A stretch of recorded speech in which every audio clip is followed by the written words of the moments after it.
Let's go. Big D Pod. Dude, I'm excited about this episode. This is our, fourth episode, Colby? This is the fourth, yeah. Fourth episode, dude. Number fucking 4. Danny and Kurt, dude. Welcome to the pod.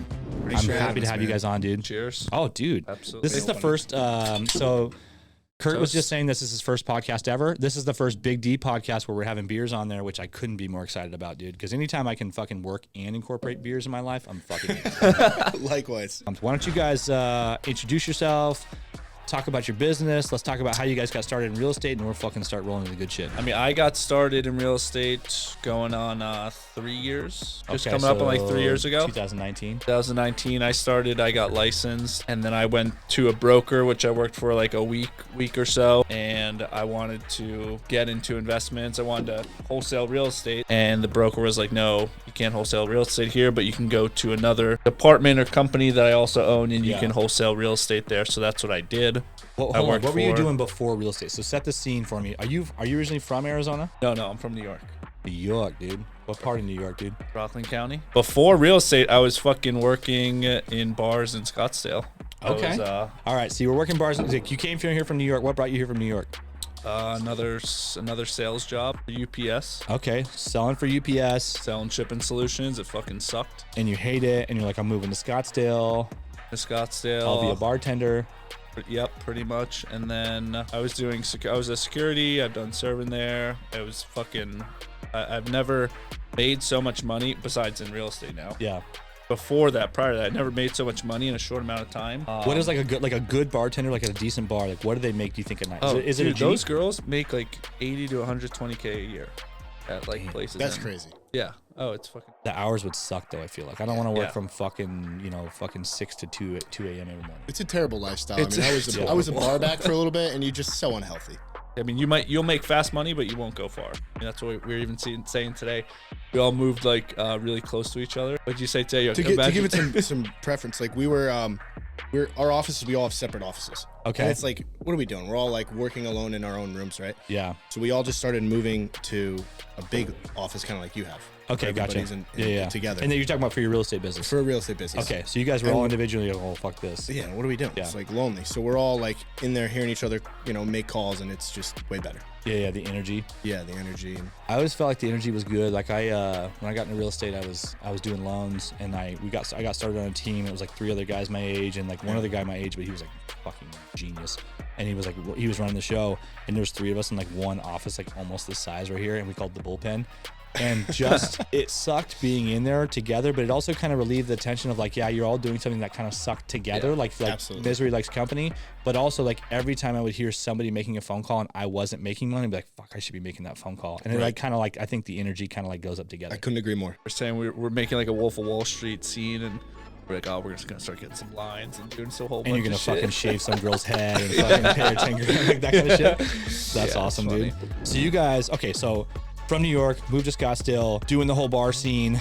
That obviously is short-lived. Right, yeah, quick money, but then you realize like, oh, this is like not a lifestyle you probably want to live long term. Fuck no. So then I wanted to do something during the day and was like, how can I make more money? And just talk with some friends from home. And real estate, apparently you make a lot of money. I don't know how, but that's kind of the gist of it. And I worked for another investor, and that's how I met Kurt, because Kurt was working there prior to me. Okay. And that's when we did acquisitions there. Okay, gotcha. And Kurt, where are you from? I'm from Connecticut. So I moved out here in 2018. I was so that's both considered technically East Coast, East right? Coast, yeah, for sure. And that's why we we bonded when we met, because there's that East Coast connection. Okay. And we both worked for Brett Tanner. We got lucky. We learned from two great guys that were really doing the business. That they were probably doing like 10, 12 deals a month. Yeah. And they're like super low key, but that ran its course. I was doing that for a year and a half, 2 years. Okay. Became really, really good at acquisitions. And then, I could never really keep the properties. That was the thing that bothered me. Okay. Yeah. Because it wasn't really your gig. And when you talk about acquisitions, are you guys talking like direct to seller, like wholesaling? Or are you guys talking about like some stuff off the MLS? I mean, I guess even 3 years ago, really off the MLS, like if it had, I remember at one point if it had like touched the MLS, people were kind of like turned off by it. Right. And now it's like fucking all direct to seller off market. Okay, gotcha. Yeah. And how was that? Was it like Sandler method where you're like get in the living room? Oh, we don't want it. It's too expensive. Or was it more like hard? Like what was the selling technique for like that you guys kind of cut your teeth on? That's a great question. They really didn't give us much training. You know, they were kind of just like, they just kind of threw us out there and just like, our training was like make offers. Okay. Like go out there, talk to motivated sellers, go on as many appointments as you can. Like we were encouraged to go. Anybody that would meet with us, we'd go and meet with them. Okay. So our day would be like, I'd go on 4 or 5 meetings a day. There's like two schools of thought. Like I know guys that just literally will not even give a number until like the contract's basically out and they're about to write something down. Yeah. And then I know like there's other people too that just like shotgun offers. So there's probably two approaches. I mean, obviously probably both work depending on like how consistent you are. Definitely. So you guys were just like, hey, you know, your house is worth 200, we'll pay you 150 grand. They're obviously like, no. And then you start to like kind of like grind them down with like, hey, well, this is fucked up and this is fucked up. And if you go do this, you're actually only going to make this much. We can take like, is that kind of the thought process there? That was the thought process that we were trained on. Yeah. You know, like go to as many appointments as you can and just see as many sellers that are real. But, you know, that kind of progressed into now we're like, we never want to give the offer first until they're really ready. So we love the fact that, and if everyone doesn't know our dynamic here, we kind of talked about a little bit off air. Like we met basically through Instagram. Actually, we're going to tell the story. Now we're fucking dude, here we are. We're fucking camera. We can tell the fucking story. I don't know how we met. I know we did 2 deals. We did a deal through somebody. I remember the exact deal. Who. Okay. It was a deal in Tempe. And I was the one that locked it up. And I remember thinking, this is a good deal. Someone's going to want this. And it was like super tight. I think we only had like Pierce Street. Yeah. By Papago Park in Tempe. Yep. And we sent it out. We didn't have a big buyers list and we got like no action. Rick Webb though wanted it. And I guess that's a Rick Webb, dude. It went from Rick Webb to somebody else. Yeah. And like, that was the only bite we got on the deal. And, you know, we made like $4,000 or something, 4 or 5 grand. Yeah. We were just happy to fulfill our commitment. How much assignment was on that deal? Because there was somebody that made, I think somebody made like 12,000. And I remember that was the first time, like that was the first time I think we had ever had like more than 2 deals going on at once. Like we had gone from like 1 to 1 and then 1 to 2. And we were kind of like, oh, we're really stretching it here with like fucking 2 deals at a time. And then we're like, fuck it, let's go buy our 3rd before these other 2 were done. So for us, it was a bit, we were stretching. And then I saw somebody made fucking 12 grand. So it was like $22,000 in assignment. I'm like, fuck, dude, all the money's gone. I'm like, they squeezed it dry, dude. We're so fucked. We ended up making some money on that deal, but yeah, okay, that was it. And then I remember, we went back through the settlement statements. I remember seeing you guys on there because I was, So when back in my loan days, I always knew like we always had to like research a bunch of shit when people like owned LLCs. We'd like figure out like how much ownership do you have in this and that. So like for me, like a quick Arizona Corporation Commission like search was like nothing. So easy. And I think you reached out to me on Facebook. That was it. From there, I was like, dude, I've been trying to get in touch with you too. Yeah. So I would just quick search and I'm like, all right, who owns it? I'm like, fucking look at them on Facebook and then I fucking DM them. I'm not as good about it now, but fucking. We were all already like following each other too. Yeah, we were in the same circles. I mean, there's not that many guys like really that are truly like doing a bunch of deals. There's not that many guys in our space. Like people are like Arizona saturated. Like we get a lot. There's a lot of people doing deals, but like, dude, the market's so fucking good. It's like huge too. It's stupid. Yeah. So that's hilarious. That was 2020, and I think that was when we started our company. That was probably one of our first 10 deals we did. Damn, dude. So I hear inaugural, dude. I don't know if inaugural is the right word, but it feels like the right word, dude. Relatively new. East Coast boys, move here. Start working with Brett Tanner. Brett Tanner, that's right. Brett Tanner. And then eventually you guys are like, well, I don't want to do this anymore. I'm going to go do my own thing because we can't keep the real estate that we're buying. There's deals out there. We see it. Proof's in the pudding. You guys fucking. So it didn't sound like really belief was an issue for you guys. That's the whole reason I got into real estate was for the passive income. I remember hearing the term residual income, passive income in school and being like, that's something that I want. That beach money, baby. Being obsessed with that. Yeah. And I was like, the best way to do that is real estate and owning rentals. And I've wanted to own 100 rentals like since I was in like high school. Okay. So that's why I got into real estate originally. Yeah. And I learned from Brett and Joe and those guys, and we learned like a really good baseline, but we could never keep the properties. They were cherry picking the deals as they should have. It was their company. And, 2 years, I think it was a year and 10 months I was working for them. And then Dan, when did you come in? Like a year? Okay. You were there for like a year, and we just clicked and had similar goals. And it was like, all right, we got to do this. Yeah. And I had just moved out to Arizona. So I didn't really, I didn't change my whole life, move out here to kind of not go for it, And we interviewed a lot of different people like on this start. Like it sounds like, and there's always a common thread. Like even when I hear like, hey, I moved across the country from you know, Connecticut or upstate New York, like, or there's already a thread of like risk taking in there. Cause like you're moving into a place. Have you guys even been to Arizona before?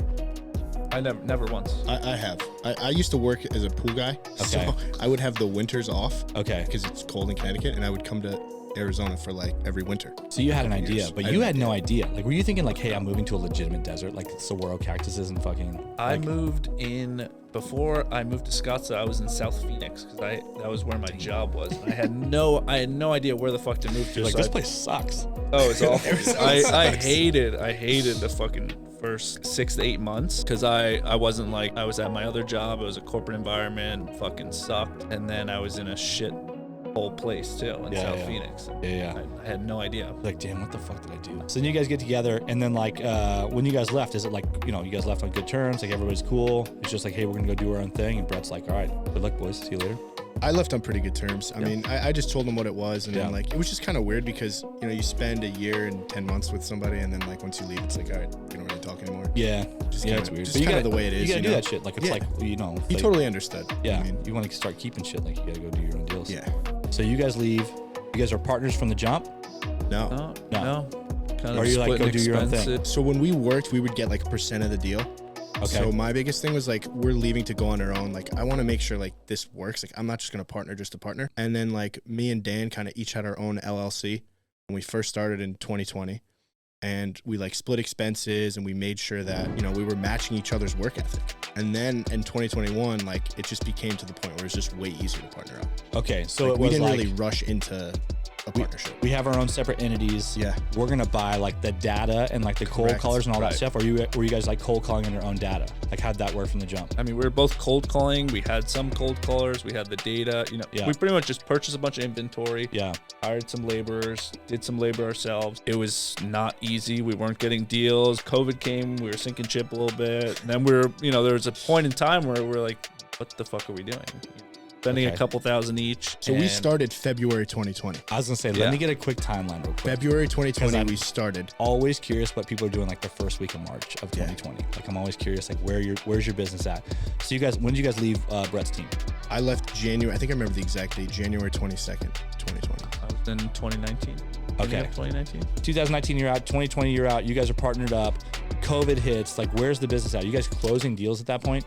We got really lucky. Our first month, I think we did like 2 foreclosure deals, which like got us our momentum. We took all that money and put it back into lists. How much do you think you made off those 2 deals? I would say like 15 to 20 grand. Okay. Probably. So that's like Deals. good seed money, especially like when you're like overhead's relatively low. There's not a lot going on. It's like not only is proof in the pudding, but also like, okay, we can do this, but also like, hey, there's enough to like get us through like the next 3 or 4 months, like decent, right? That was always my biggest thing is, hey, I'm forecasting my personal like kind of cash flow, and it's like, all right, I have a couple thousand coming in here, a couple thousand coming in there. I know I'm gonna be good. You know, even if I don't make money for 3 months, I could work for another 3 months and be totally. So I want to know where you guys are at. Fucking lockdown hits, just made a little bit of money. Are you guys like, oh fuck, we're cooked? Because I thought the market was going to crash for sure. So we were just trying to figure out like what we were going to do. And actually we linked up with, do you know Danny Perkinson? Sounds right. I don't think I know He's him. got an office in Mesa, and like we were renting an office space for him for $300 because we just wanted to be around other people doing real estate. And he was working for a hedge fund called Progress. And we were like, this is the best buyer ever. We have to pull all the data that matches them. You know, they're buying everything that fits a certain criteria. So we pulled the data, and we tried probably for 3 months to get deals with them. And finally got like, it was probably 2 months we were trying to get deals with them. We finally got like 2 or 3 under contract with them where we were going to make some serious money. COVID hits, they just cancel all of it. All like 6 or 7 in the pipe. What are we talking about, like, revenue wise? I would say probably 60 grand. Was a lot. I mean, it didn't close, right? It is but a it was, lot. Like, they, it's a lot they right put now. earnest money in, right? They were in their inspection period. We were like super hopeful. We were like, at least one of these is going to close. Yeah. And then all 3 of them, all at once. I guess they canceled like every contract they had at that point. Yeah. And we didn't close the deal till a couple months after that. Yeah. So it was a dry. It was dry and stressful. We got started. It was 3 months. It was so March hit, January, February, March, April, May. We didn't close our next one till like May. So we went 3 months, spent not only not making any money, but spending. I remember the market froze for basically a month. Like I remember like people weren't selling, people weren't buying. It was just like, hey, everyone's going to kind of wait and see what this does. Like legitimately, like people were on lockdown, like at their house. Like I was at my house, like not doing shit. So, well, I was kind of working that flip on my own, but that was it. So lockdown's over. You guys closed another deal in May. So it took a little bit. And how's that progress start to look like? Does the fucking, is it like somebody flipped a switch and it just turns back on, or is it like slow crawl back? It was getting consistent. I remember I went back, it was May, and then June hit.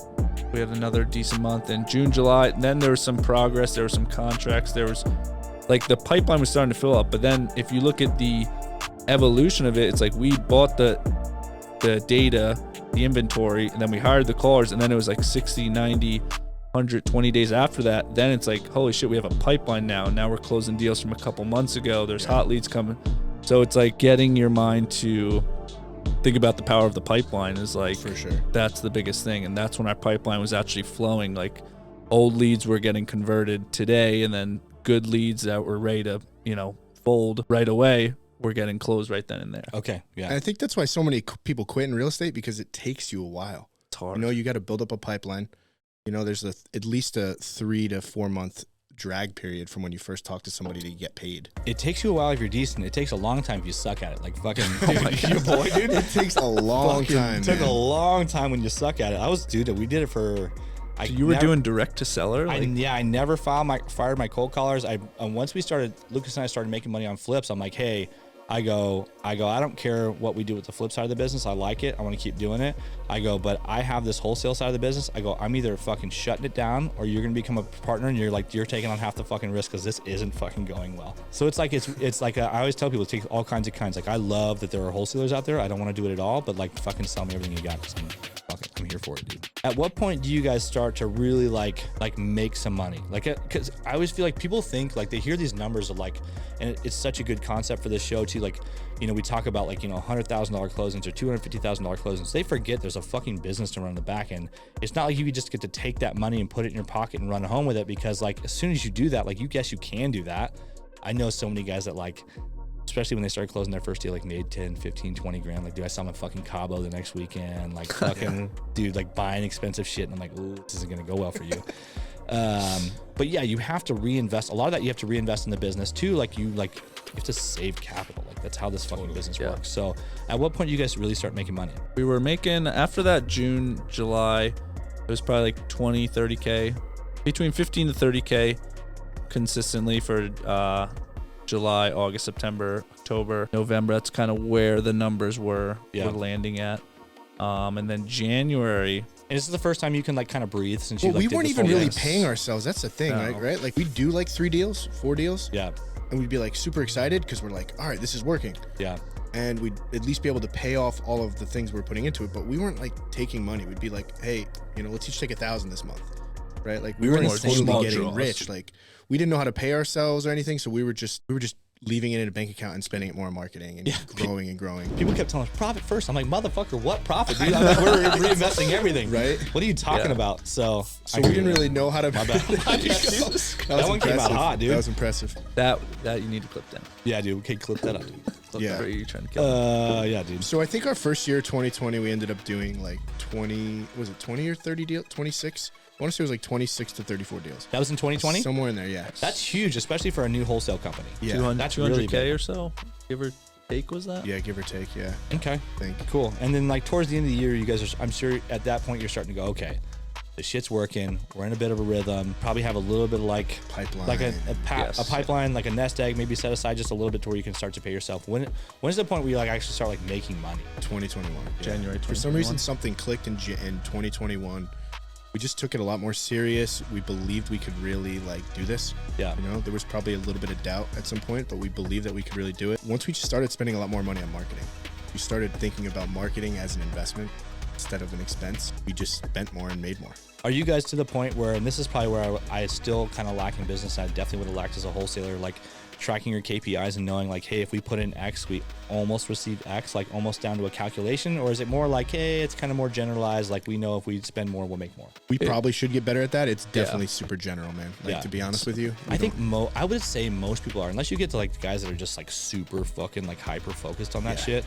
But then I feel like there's that doesn't excite me, you know. I want to look at spreadsheets and stuff, but I know it's important. Yeah, we have a general idea, but no, to be honest, we don't really like pay too much attention to those. 2020 was more of like sounds like you guys scaled, is what it sounds like. Yeah, it was like the proof of concept year. It was like proving that we could do it. You know, obviously you're like, this is a competitive market. There's so many big players here. Like, can I really do it? Right. That was just like proving to ourselves, okay, we can do this. Yeah. You know, that was more towards like the end of 2020s. We were like converting deals. We were figuring shit out. We're like, holy, like it got to a point where there was not one thing that we couldn't figure out. And it was almost like ingrained in our head, like, hey, whatever deal we come across, whatever issue, whatever title issue, whatever seller issues going on, whatever tenant issue, like it doesn't matter what the fuck's on the table, we'll figure it out. Yeah. And that's our motto today, is like, get the contract and we'll figure it out. Like we have done the create the problems and shit, solve them later. We've done the craziest shit and figured it out every time. What do you guys think was harder? And this is, I'm always curious from a wholesaler perspective. What do you guys think was harder? Creating the machine to bring in the deals, or creating the buy side list to be able to like dispo those deals? The acquisition. The front end, yeah. Back end is so easy in Phoenix. Really? Yeah. I never figured out either one. So you guys got me there, dude. And that's. I mean, if you have a deal and you're bringing a deal to somebody that they can make money on, like for the most part, if you buy it right, it's easy to sell. That's true, and that's such an easy like, hey, I have this. It'll make you $50,000. You want it? And people are like, I'll fucking take it. Exactly, right? Yeah. It's like, you're bringing opportunities to somebody. So that's an easier conversation for sure than like, hey, your house is worth $250,000. I'm only gonna pay you $200,000. Like, why? Yeah, I get it. What was the deal that you think like changed the paradigm, changed the bank account, or like even changed the business from like a scaling perspective? And let's call it 2021, because it sounds like 2020 was like more of like a proof of concept year. I'll let Dan tell his. I'm sure we have two different ones. Yeah, tell me something fucking exciting. Mine was that mobile home that Kurt got for $64,000 in Mesa, double wide, 1980 build, absolutely stolen off the shelves. And we were talking about like, hey, what do we want to do? Do we want to keep it? And I was like, no, let's wholesale it. Kurt's like, let's keep it. I was like, let's wholesale it. And we were out to like Mad Greens in Tempe, and he's like, if we clear $100,000 on a wholesale fee, then we'll wholesale it. So I was like, all right, I'll send it out. A fucking crazy number. Yeah, and I didn't think it was gonna happen. Right. I was like, realistically looking at it, I was like, we could probably sell this for like 115, 120. Yeah. But I was like, Dan wanted to wholesale it. I wanted to keep it. And I was like, if we can make $100,000 on it, then. Right. And I was like, all right. I mean, that's totally fucking bananas, but I'll send it out. And then one of our boys, Grant, very quick decision maker, great fucking guy, one of our very good friends, hopped on it right away, and we got 106 for that. 106, and I was like, is this gonna close? Is this gonna go through? Like, and that was like, damn, I think you have like the contract framed in the office too. Yeah, that was damn, dude, that's crazy. That's one of those deal, one mobile home. You like, all right, everything's signed, Ernest is in, but we're not gonna count the chickens until fucking until that check shows up. We didn't even double close. We just let that assignment sit there. Yeah. Really? Yeah. And the sellers didn't. Was it like a blind HUD? Shout out to Title Alliance and the blind HUD. Blind HUD, dude. Yeah. Hey, if you're out there and you don't know shit about a blind HUD, dude, hey, get these guys up on Instagram, dude.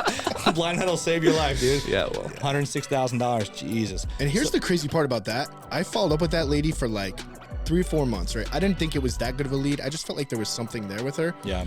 And I'm calling her and she's blowing me off. She's being super rude. I'm just like, this is someone worth being in my pipeline. So I continue to call her. Finally, she's ready. She's like, yeah, I'll sell. The tenant's being terrible. I'll sell it. She goes, but you better not even come to my house unless you're ready to pay $64,000. And I look at it. And I'm like, okay. I think I could do that. Like, I didn't even do anything special. I just knew the lead to follow up with, and she had her price, and it was like, I'll pay that. That's where you'll probably beat me in a lot of this shit. Like, I met some guy at a meetup like a year ago, and I didn't even know. I literally known this guy for like 30 seconds, and like I don't even remember his name. And he told me, he goes, "You know what your problem is?" I go, "I don't know what." Like fucking Jesus. And he goes, "You have hot girl syndrome." He goes, you don't want to lead out for anyone. He goes, you don't like to take risk or like take exposure with like your, and I was like, holy shit, you're fucking right. So my problem with wholesaling a lot of times, like that girl would have been fucking rude to me. And I'm like, hey, go fuck yourself. I'm out. Like, I'm not going to fucking call you. Like there's other people, but then it doesn't, like if you repeat that over and over, like it doesn't pan out. And that's like some of our best deals. Like they don't present themselves as like a great deal right away. Yeah. You have to work the lead. You have to figure out the story, what's going on. And like, you know, there's just something about the lady's tone of voice. And I was just like, this is worth me keeping, right? Yeah. So that's what we focus on now is like, let's follow up with leads that are going to be a deal when they sell. So that's wisdom. That's wisdom that brought you to that. Like that was like, hey, I've done this before. I've heard this before. Like there's something here I have to figure out. So that's like, you know, to anyone out there that wants to go wholesale and you want to make $100 grand on a deal, like it's just going to take some time before you start to hear those little like key things that like just like, you know, the new guy's not going to hear yet. Right. And it's a system too. If you go in our Podio system, dude, that thing is buttoned up so fucking tight. Like there's not one lead that slips through the cracks. Yeah. And it is like, I've seen other people's Podio systems and it's like shit is all over the place, dude. And we have a standard like procedure with all our Podio leads and everyone's pipeline is buttoned up to a T. Like there is not one lead that slips through the cracks. That's awesome. So that's huge. So when that deal closes, like, is that like, hey, we go scale out more? Or is that the first time you're like, all right, fucking, we can take like a little bit of juice out of this deal? On that one, I remember when we sold it originally, we were like working super late, like 5-6 o'clock. We were like, let's just go to the bar. Or where we go to the bar, or restaurant or something. We were just like, let's just leave. Like, think about that, man. Celebration, like $100,000 in one deal. Like most people don't make that in an entire year. Like literally, you could have a couple that lives together that make $50,000 a year. They'll work an entire year together, barely make that amount of money. Yeah, that's fucking awesome, dude.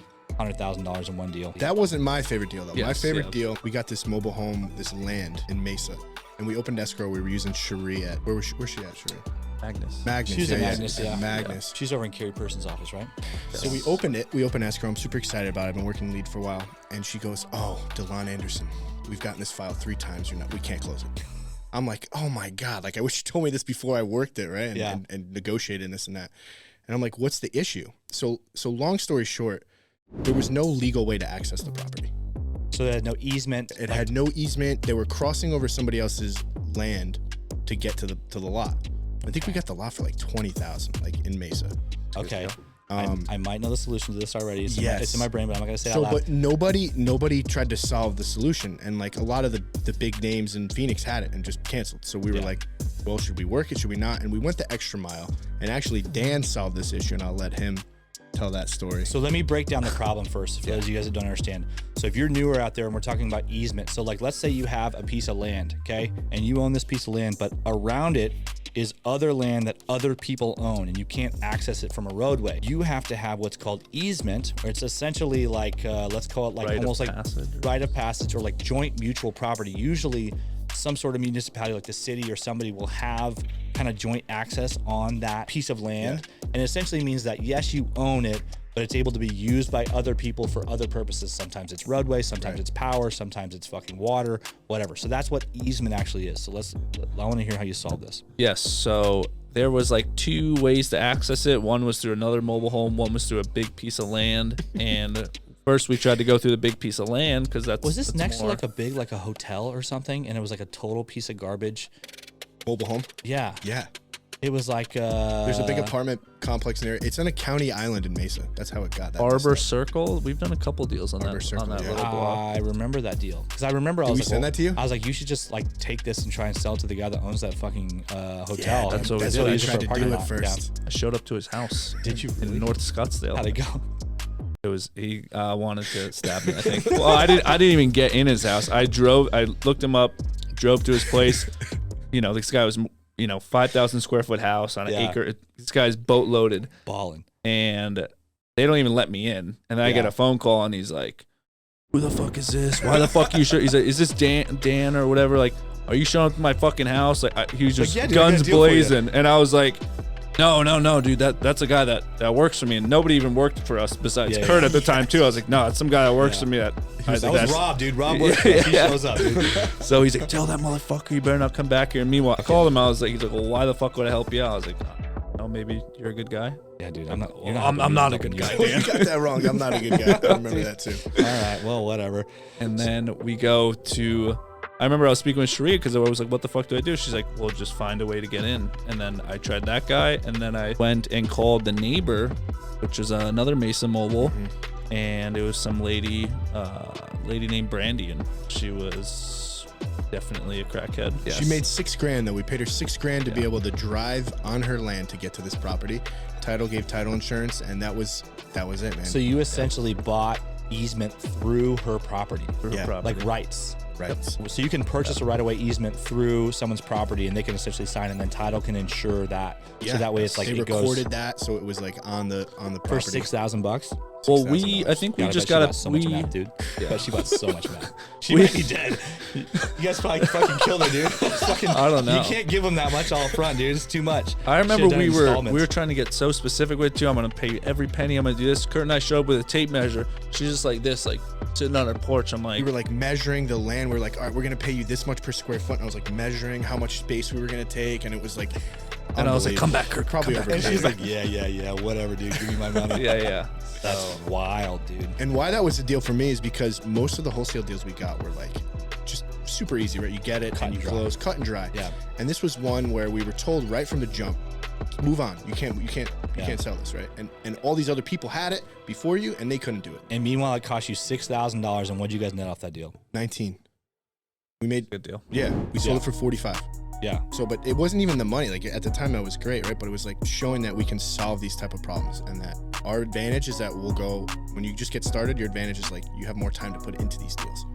We got that deal today. Well, I don't know that we would have closed it. Yeah. But, that comes with timing too, right? Like if you're scaled out and you're like looking at other deals and the deals are flowing, sometimes it's like not worth it. Right? Maybe we do sacrifice this one that would take so much time off our plates to be able to continue to like manage the business as a whole. Yeah. So I think timing wise, that probably makes sense from the outside too. But that was a big thing too. Is like, and like Cherie was like, damn, like you guys fucking figured that out. Like, hyped us up a lot, and we connected with her really well. And it was just like, damn, we can figure this shit out. So the flip side of that coin too, that you guys have probably thought about this, but like even from like the other side is like, hey, when there's a deal that can't get done, fucking call Danny and Kurt because they might be able to get this shit done. So like that'll create referrals for you for probably fucking years to come. Definitely, man.